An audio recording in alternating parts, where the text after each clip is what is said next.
All right, well, thank you so much for still watching us. It's still new dawn on the People's Tele OGTV 25 UHF.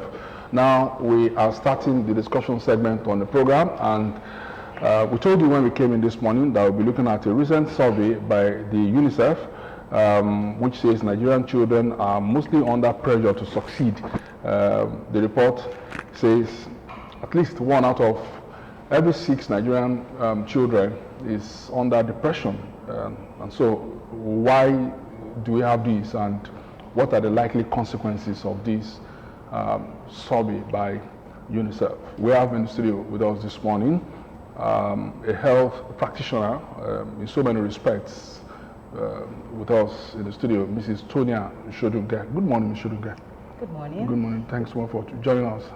Pleasure. It's a pleasure to have you. We also have with us a writer, a journalist, and a member of Peace and Social Advancement Center, Mr. Yemi Ajala. Good morning, Mr. Ajala. Good morning. Good to see you. Thank you very much. Let's start with Mrs. Shodunke. I don't know if you've really gone through this report by UNICEF. Yes, I have. What do you make of it? Well, it actually came as a big shock, as in, okay, yes, we know that we have issues, nationally, but getting to see that Nigeria, out of 21 countries, with about 21,000 people in that survey, and Nigeria is like rating one of the topmost where such is prevalent. It's crazy. Telling me that 1 out of every 6 children is under depression. It's a big deal. So I think it's something that actually demands immediate attention. Honestly, everyone who comes across this survey should know that the country is in dire need of a solution. Like we always say, children are the future. So if the children are the future, now you're telling me that 1 out of every 6 child is depressed? What future are we looking at? Do you agree with UNICEF on this? In the first instance? Well, I know there are a lot of politics here and there, but you see, in every lie, there's an iota of truth. So even if we can beat our chest and say, no, this is not true. Hello? I think we need to look into the system and find solutions. Mr. Ajala, do you agree with her? Do you think UNICEF is right on this? You don't think this is exaggerated? I actually think it is underreported. Underreported. Yes. Imagine. Okay. So let's get to hear from you. Yeah, because what are the things that causes depression the most? And I think the biggest factor is uncertainty. Uncertainty. Uncertainty causes a lot of stress, it causes a lot of depression, it causes anxiety. And if you look at the Nigerian child, what's there to be certain in Nigeria? How many things are certain in Nigeria? We said, okay, we were going to implement the Millennium Development Goals, reduce maternal mortality. Universal primary education, reduce extreme hunger and poverty. But in as much as various governments at various levels are trying, but we haven't done that. Just imagine, okay, so one of the Millennium Development Goals is ensure gender equality. Almost every other day that you open the newspaper, you'll find that a female child has been sexually molested. So when a child sees that on a daily basis, and it seems that there are no repercussions for this bad behavior, that child will be anxious. I mean, 15 years ago, 20 years ago, it was unheard of. But now every 2 or 3 weeks or so, we hear that, one student commits suicide or the other. And that is just the people that are even in the higher institution that we know of. What about the apprentice? What about the child that is just a motor boy? The ones the survey was unable to capture. People that may not even be lettered. Is it related to violence that we see in schools these days?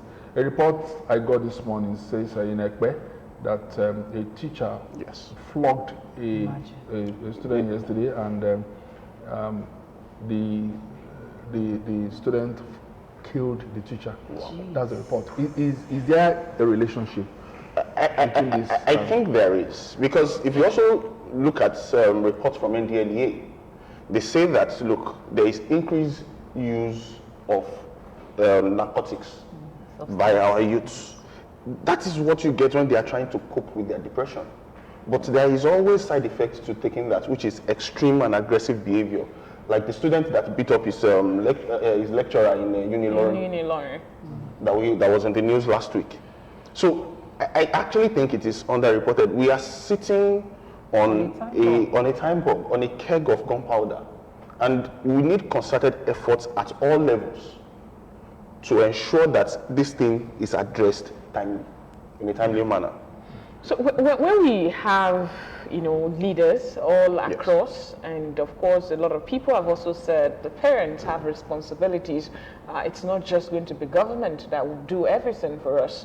So where exactly do you think we have to start to change the narrative? You talked about the goals set, years ago, and we're still battling, struggling to fulfill most of those things that we set out to achieve along the line. So where do we start from precisely?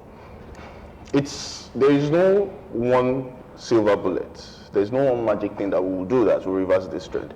It has to be a number of things. Okay. Starting from our religious centers, from the National Orientation Agency, from NDLEA, and of course, parents themselves are battling a lot of things. Some parents, I was at an event where a co-guest said something that was very poignant, and he said, "Look, when Baba Obasanjo was leaving government in 1979, the kids then were not planned for, and those kids by 1999, when he was coming back, already had their own kids, and those kids were not planned for." 2019, a 20-year gap, the same issue. So we already have parents battling their own depression, although they may have various coping mechanisms that are not as bad as going into narcotics. You understand? So it has to be a national wellness issue, and it has to incorporate everybody from the primary school to the secondary school to artisans, to people in the technical colleges, then to the religious centers, because they are close to home. We need to sit down with our fathers and say, look, across the nation, at any level, fathers, you need to take care of the situation. Because like she said, the children are the future. If we do not take care of the children, then our job as individuals is to leave the world in a better place than we met it, and that starts from taking care of the children. Since I was young, I've been hearing that expression, the children are the future. And it seems to me that it's just a lip service for us in this country, Shodunke, isn't it? Well, you see, my stand as far as that statement is concerned, yes, the children are the future. But if we're sincere to ourselves, the future starts now. And now can be any time where you are presently. So if we keep saying the children are the future, then it means we keep seeing that future as something far away. But the truth is that the future is within us. And if we don't start that work with urgency, we'll have issues. Now, I agree absolutely with what he said that, okay, fine. I know there are different routes that lead to the market. So at this point where we found ourselves, if we are sitting down and saying, okay, the issue must start with the parents, every other avenue will relax, thinking, okay, it's this. So if we have work coming in from the parents, the religious angle, the health, society, I think a lot will be done. But mostly, I believe if our parents are doing the foundational work, some of this work will be a walkover. You know, when I checked the report, it was not only talking about depression, it was also talking about the urge to succeed at all costs. So that is also prevalent. We have ritual killings, different stories of that on pages of newspapers, and you see all sorts of things being done. So what exactly are the issues? Okay, let me just say this, that I think that extreme poverty, which is part of the Millennium Development Goals, the eradication of it, is also a big part of it. So let's just paint a scenario here. in Ogun State, it was a welcome news last week that the government has released more money for the payment of pensions. We know it's not been easy. And gratuities. It's not been easy, given the COVID crisis and everything. Ogun State is doing well, especially when you juxtapose with other states in the country. So you hear of states where they are owing people pension, not even gratuity now, pension for 3-4 years. So when a child sees that, you understand, where is the hope? It introduces a lot of uncertainty. You get, so the eroding of the system of the country, starting of course from the military era, has introduced that urge that, look, I cannot be as bad as my parents, or I cannot be as bad as my neighbor. And so there is this extreme urge to succeed, and it is also because when you succeed, you have a lot of people to take care of. So that push of, my parents must eat the fruits of their labor. It pushes children to depression. That is why you hear stories about a child that gets his or her WAEC result, and then the next thing they have taken substance to kill themselves, or they've hanged themselves. So that we have created, like I said, it is the uncertainty. I mean, a lot of people failed their WAEC and they still made it in life. Yes. But for a child that has said, look, I must succeed, and the path to my success is this WAEC, or is this NECO, or is this JAM, or is this final, or is this degree, and then they can't get it because they are depressed, and then they probably are using various coping mechanisms that is not good. So some go into various vices and all that, and then they cannot even get the goal that they wanted. They ask themselves, what's the point? And it is also why they would readily be tools in the hands of people that want to foment trouble, that just want to cause violence, maybe for political gains. You understand? So Nigerian youths, yes, they are depressed, they are tired. And I think that the violent nature that the EndSARS protest of last year also took can be an indication of how much pressure that they have on themselves. Bottled up, and then it just, exploded. So that is unfortunately the situation we find ourselves now. The way forward is for practical leadership, practical examples from leadership, and I'm not even talking only about political leadership. I'm talking about religious leadership. I'm talking about leadership at all levels. You need people in the age range of 30 to 40 to show the way, because they can still relate more with these children. You need people from the age of 20 to 30 who themselves are struggling to, young urban professionals that are struggling to make it in the corporate world or even in their various fields of endeavor.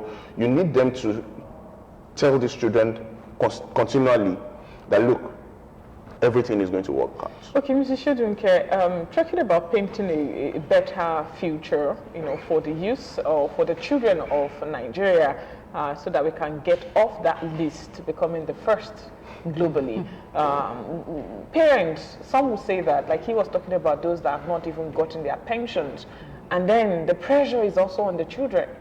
The pressure to, okay, your daddy, you receive a call in the morning and your dad is telling you he has not eaten. Then that is also another angle to this conversation. So what should we be telling our parents? That, of course, because they also do not have a way to manage their own circumstances, push it on the children or the younger ones that they feel is out of their reach at that point and should be doing better. Well, I would want to say that, this whole issue is, like we have already established, is deeply rooted, and part of the frustration that even the children are experiencing cannot be far-fetched, in the sense that we also know that we have media, where, if it was like 20, 30 years ago, our parents didn't have social media, they could only compare themselves with the group of people, the clique of friends they have, the people they see every day. But now on social media, you can see the whole world. You can see what's happening in other countries. So it's easy for these children to actually compare and contrast what's happening and what's going on, and practically see that it looks as if the future is bleak, like what he said, uncertainty. Now, if we want to bring in the parents, I would say that if the government can also step up, I think it will go a long way. Because if the parents themselves are already back kind of depression, and most of them, like the ones waiting for pension, gratuity and all that, are already feeling helpless, really push these children out as the source of livelihood in that home, then we can no longer wait for this parent, for the solution to come from the angle of the parents. So it means every other angle needs to rush in. We all need to see this as our responsibility. If the government is stepping up, we know that leadership is core. He has already said that. Imagine, strike the shepherd and the sheep will scatter. So if there is no adequate leadership and the youths are not seeing the future, they are not seeing systems being put in place, they are not seeing resolutions being made and practical steps being carried out, then they would also shun the aspect of the government that nothing is coming from here, which is part of the that I feel came up during the NSAS issue, because they felt, okay, the government has failed, this one has failed, that one has failed, let's take it up on ourselves. So I think this whole thing is already beginning to look like an ulcer, like a wound that is eating deeper and deeper and deeper. As a health practitioner, how much of the consequences of this do we face in our health institutions on a daily basis? Well, the truth is that I would say that there is no health when there's no mental health. There is no health when there's no mental health. And are you an expert in that way? I'm saying that. I am saying it with all confidence, because I'm telling you, part of the major issue is mental health here. And if you would agree with me, I believe mental health is something that has been downplayed or underplayed for some time in Nigeria, or in this axis. When you're talking about poverty, how do you place misunderstood and relegated to the background, because okay, poverty is in front. It's only people that we see on the streets that we feel who misbehave, that we feel arrow people that they are mentally. Again, a lot of. I mean, I'm getting your point. There are some people that are also mentally sick, and they live among us. We go to work every day, but they don't know they are sick. Maybe that's the point they're making. That's the point I'm making. Because we're already battling with, there's something that has been triggered that sometimes you yourself might not even know. Now, the student that killed his lecturer, the young boy that was beaten and in turn bounced back on the teacher, all these are traces that something is happening on the inside. If you remember vividly, there were maybe like some 2 years ago or so, we're having outbreaks of suicidal attempts and people jumping off the bridge and all that. Exactly. It was so rampant until maybe after some time it died down. Why? Because mental health had been downplayed. People don't understand that, yes, we might be seated with people here, we're talking and we're laughing, but something is going on the inside. There's a lot of anxiety, there's a lot of frustration, there's a lot of depression grooming itself on the inside. And honestly, this is the worst. That's why I said there is no health without mental health. A man who is already battling with depression on the starting point is already a dangerous person. And that's why we need to watch out. Like, as a parent, there are times like, teenagers, when they begin to enter the teen, there are changes here and there. Like my son, sometimes everyone is in the living room, catching up, bonding time, and you just find out that he's missing, he's nowhere to be found. You go to the room and just find him sitting down quietly, doing nothing. I said, no, I don't want this withdrawal, no. So I said, come and sit down. He will say, no, but you see, these are little, why? Something might be going on. You need to even sit that child down and talk. Know exactly what's bringing that withdrawal. Is there anything going on? These are the things we are not doing. And that's why these young ones are growing up into matured youths, matured adults, and the foundation is already faulty. So already that person is a time bomb waiting to explode. And so with little trigger, little spark, boom, you find out that everywhere it explodes. So, okay, maybe I should ask Mr. Ajala, do you think we have policies in place, talking about leadership that she mentioned, do you think we have policies in place to address some of the issues that we're confronted with right now? Nigeria's problem has never been about policies. It has always been about implementation. Because ask yourself, for instance, why have you ever seen the presence of the National Orientation Agency on social media? On any of the social media? Because that is where the children are right now. That is where the youth are right now. But we do not even, I mean, growing up in Abeokuta, you see a lot of messages, whether it is for sensors, whether it is for cleaning of environments, whether it is for whatever new policy that the government is trying to make the people buy into. You see all these messages on traditional media going up when we didn't have social media. Now we have social media, but and that's where the youth are. Where the youth are, I think I agree with you absolutely. We saw a lot of that from Mamsa. Yes. Now Noah is all about traditional media. Yes. They are not on social media. I agree with you. They are not on social media. So, to piggyback on what she was saying about mental health, I remember during the administration of Asiwaju Bola Ahmed Tinubu in Lagos State and also Babatunde Raji Fashola, that when they catch you for serious traffic infringements, they'll ask you to go to the neuropsychiatric hospital at Yaba for mental test.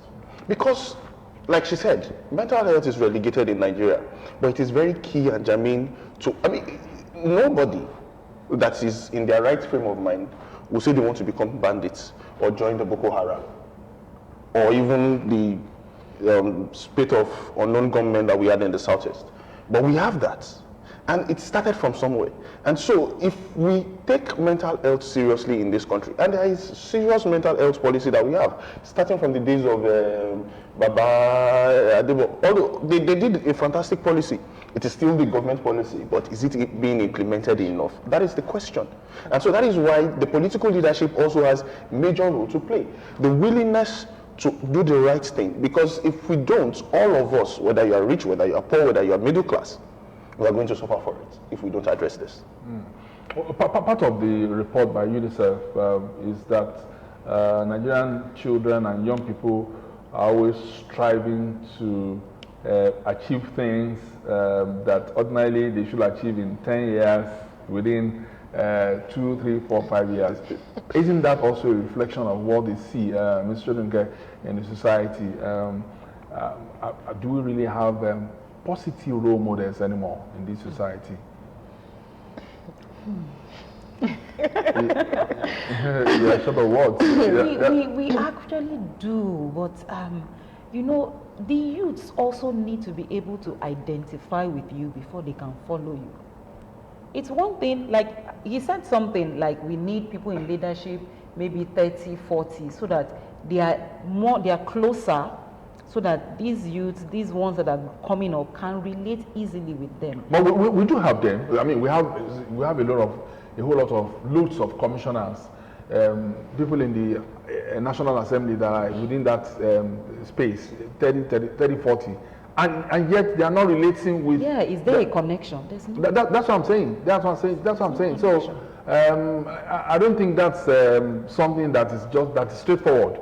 You don't think so? Because there is a class that the political class in Nigeria believes that it is they are power unto themselves, and so they are alienated from the society.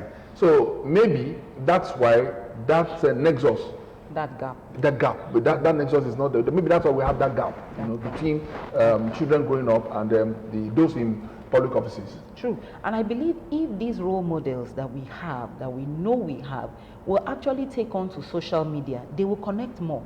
Because like you said, that's where the youths are. Now, anytime you're trying to achieve something, you need to find out the people you are trying to reach, where are they? Where are they always found? They're on social media.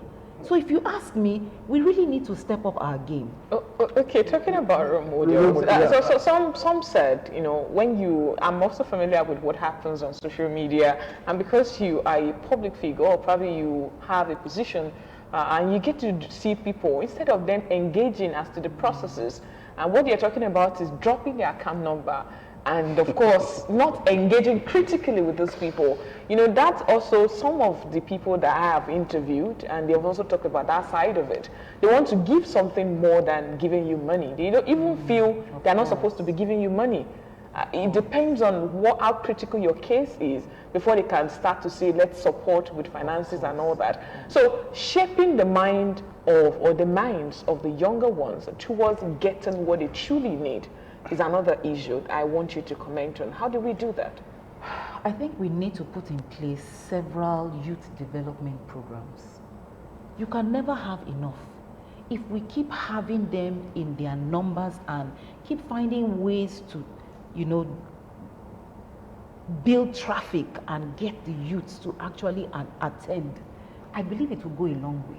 See, one major thing that helps a man is self-development.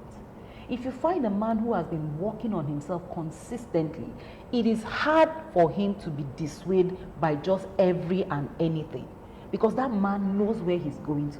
So imagine if we can get like 60 to 70% of our youths empowered, developed in their mind, focused on becoming the true leadership and the true future they desire. I'm telling you, this country will be different. Okay, maybe I should. So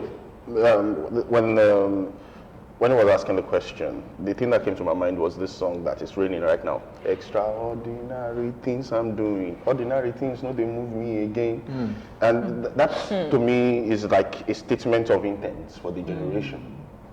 So you said leadership. But leadership does not only rest with the political class. Exactly. And so how many of our doctors, lawyers, software engineers, because we are now having new economy where, you know, new fields are being opened up. Software engineers, search engine optimizers, programmers, network engineers. How many of them are going into secondary schools to give career talks? How many of them are actively trying, you know, going to maybe even a youth church just to talk to them on a regular basis, maybe once a month? How many of them? And if any political, anybody in the political class joins social media and they say, oh, we are going to be asked for money or we are going to be insulted and abused, the job of a leader is to take a people to a place where they will ordinarily not go to. If you are a true leader, you should be able to set the agenda so that they know that when they come to your page, this is what they are going to get. Okay. This is the value that they are going to get. And so, if any political leader complains about the kind of things that they get when they relate with the people that they are supposed to lead, then they are not ready. Then they are not supposed to be a leader. Not just the political leaders. Yes, now. yes. It's not just the political leader, but others. It is the same thing. Whatever type of leader you are still dealing with humans. Whether you are in the medical line, whether you are even in journalism, or what I mean, there is nobody that can look at Wole Soyinka and not say that Baba is not a leader. He has done it several times. He's somebody that we in the writing field look up to. So if he says something, of course we are going to listen. But what about perceptions? You are able to look up to Wole Soyinka. For instance, I am able to look up to someone like Segun Oshoba. Yes. In the journalism field. Serious story. But the children of these days don't look up to some of us. Sometimes when you drive on your street, on my street, my rickety car, they look at me and say, wow, this guy has been on OGTV for 10, 15 years, still drives this car. I don't want to be a journalist, never. You know, that is the perception. I mean, that's just a very good example. Yes. They don't see teachers. They see teachers who walk to school, who, you know, after school climbs Okada home or comes to work, you know, in a public transport and all of that. They see teaching as, no, I don't want to go near teaching. What about perception, you know? So those they see, those in politics, who in a space of 1 year are able to build mansions and ride exotic cars and all of that, are the ones that motivate them. I mean, we don't look at that perspective. So, like I said, earlier on, that it has to be a concerted effort by everybody. I don't know of any of our major religions that preaches that, oh, if you are not rich, you will not enter heaven. Some fringe aspects, some fringe denominations of either of the two religions preach that. But the major ones, from the Catholic Church to the Anglican Church to Asarudin, they don't preach that. And so, earlier on I said that it is the eroding of our moral values as a society. Because, you know, when people see, oh, this car, this fast car, this fast car, if you live a fast life many times, you crash. I mean, we all know the story of Osh Poppy. You understand? So the question is not what they are saying. The question is, are we engaging them to ensure that they are actually seeing with the right lenses? Are they actually seeing with the right lens? Because what you've just said is that they are seeing with a particular lens, and that lens is a faulty way of seeing things, especially from a moral point of view. So are we still immoral people? If yes, why are the elders, the leaders, not engaging the youth to pass on that morality? That is the question. And it has to be at various levels, like I said, because it is not just the political class, it's not just the religious bodies, it's not just even the fathers and mothers, like he rightly said, because they are seeing other people, they are seeing their uncles, they are seeing their aunties, they are seeing everybody in the neighborhood. So it has to be a concerted effort at all levels. When we go for Christmas holidays this year, and we are eating our chicken and our turkey, that is what elders, leaders in the family, leaders in all these organizations that are going to do end of year party, that is what we should be discussing at those tables. Okay, maybe we should come in from here, or I should come in from here. You talked about leadership, you know, how we need to engage the younger ones. And then some would say that it's not always about what you tell them. It's largely based on what you do. And they see you do these things, and you're a father, your salary is just maybe 50,000 naira, and you come home with huge amount of money. And they ask questions within themselves. When they confront you, you might not have answers for them. So then the children also picked it from there, that what exactly is my father doing? Or they don't ask that question. They feel, okay, the moment you also get to work here, then you get to earn that much. Unfortunately, they finish school, they get into that same system, and it's not bringing forth such remuneration. So how do we balance it? Telling the youth or the children to do a particular thing, and also not following that rules. You see, that's why even we, the parents, we, the should I say, let me not say older generation, but maybe, you know, I think we also need to tell ourselves the truth. We need to talk to ourselves. There's this Yoruba adage that keeps coming to my mind, you know, that a child's head cannot fall when an elderly one is in the market, you know. Because see, I love the perspective he came from, like, okay, fine, during Christmas we're all seated and we're all eating. Are you making an attempt to, you know, injecting something at every point in time? Sometimes you might think, okay, these children are not listening, but trust me, those words are seeds and they are being sown. Now imagine if the seeds being sown are now backed with action. So in as much as we are talking about how to deal with the youth, how to help them, how to get them out of this situation, I think we also need to be working on ourselves. We also need infrastructure. We also need things that will help us begin to know that, see, this thing is not right. Because what you know is what you know. You don't know what's happening in another home. And then you might not even have full control over what is happening in another home or what a parent is doing. But I believe if in the religious angle, we can also speak these things continuously, I believe there can be a change. Coming from what he said about perception, there's this this adage, perception is stronger than reality. So the truth is that if the youth already have this perception, there's hardly much you can do, because what I perceive about you, I may not tell you, but I go away from this studio today and I already feel this person is like this. And in my mind, what I have perceived is stronger than anything you have to say. So if already the youths are moving with perception, and this perception is getting stronger and stronger, there's work to be done. There's a lot of work to be done. And honestly, the earlier we tell ourselves, that's why it's even good such a survey is coming out and, you know, they're rubbing it in our faces so that we can see what's happening that we may not have been seeing in times past. The two of you have mentioned religious houses, and I mean, at each point, every point that you mentioned religious houses, I was actually going to come in. I don't know, because what I see in churches these days, in mosques these days, are quite alarming, you know, and what I hear pastors and imams, you know, say to their congregations these days, you know, are also quite alarming. And so, because we also need to be very, very careful about the mention of religious houses. In some places, what they tell the congregation is not in tandem with what we're talking about. Clearly here, you know, those who sit in the front row, you know, in churches or in the front places in mosques, or who take titles, religious titles, are essentially people of questionable characters, you know.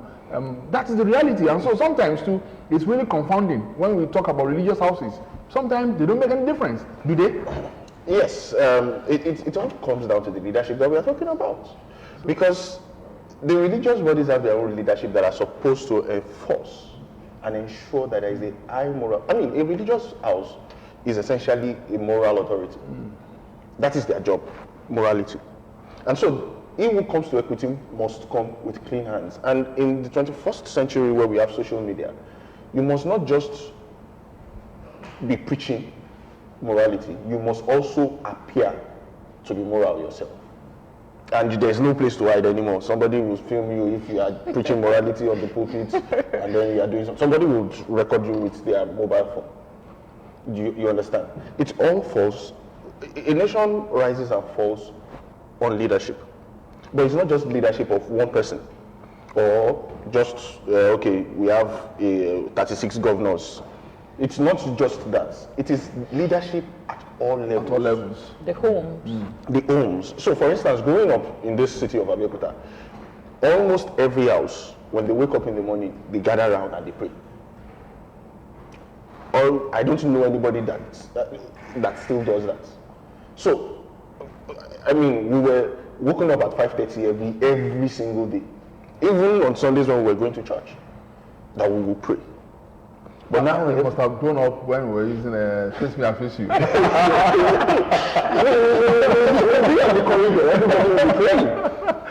think that's it. Yes. But now, what do we have? And you have to go to the mosque also at that 5:30. Yeah. 6 is going to be everybody is flat. Yeah. Not just everybody in the flats. Everybody is just doing even in the flats. They are all in their rooms and everything. And that of course would lead us to a particular question now. You know, freedom. You know, we talk about freedom of this fundamental human right. Yes. We talk about how you have to be free. You have to express yourself. Yes. And then we say that okay, there's no way there's nothing like total freedom. Some will say that. You don't get to have total freedom. Yes. And with what we express, we see the children read and of course get familiar with, especially on social media, because of what happens in other countries. There's always a question as to, you're not supposed to beat me as a child. My parents are not supposed to touch me, and in schools you also get to hear that. Or you're not supposed to discipline me in such a way that would look so crude. And of course threaten the freedom that you're expected to enjoy. So how do we balance all this? Okay, so like she said, children generally don't do what you say, they do what you do. Okay. So one of the things that would make me personally very happy with this Dapo Abiodun administration is civil service reform. My great-grandfather, Chief Theophilus Olusoji Ajala, was a permanent secretary in the States. And before he died, and when we sit down, we discuss, he always laments the level of silent corruption among civil servants. And so, parents, that's why I said, we need to sit down And there's no better way to say this than in Yoruba. Let us sit down and ask ourselves, are we living this world in a better way than we met it? So, when it comes to freedom, like you said, there are no total freedom. I mean, when a kid becomes a teenager, finishes secondary school, you generally cannot even use corporal punishment on such a kid, especially if he's a boy that is already maybe 6 feet tall with huge shoulders. But as a parent, there are always controls that you must set. And if the kid knows that you are living by those controls yourself, they will generally toe the line. All right, this is one topic that we could actually discuss for 2 hours. I will not reach a definite conclusion, but then we have to go at this point in time. We want to thank you so much for coming on this program. Mrs. Tonia Shodunke, we hope to see you more, a health practitioner. Thank you so much for your contributions on this program this morning. Mr. Yemi Ajala, member, Peace and Social Advancement Center. We hope to engage you more in future. Thank you very much. On topics like this. Thank you so much for coming. Okay, we'll take this break. When we return, we shall be talking about COVID-19, the mass vaccination that the state government is embarking upon. We have the Honorable Commissioner for Health in Ogun State joining us very soon. Stay with us.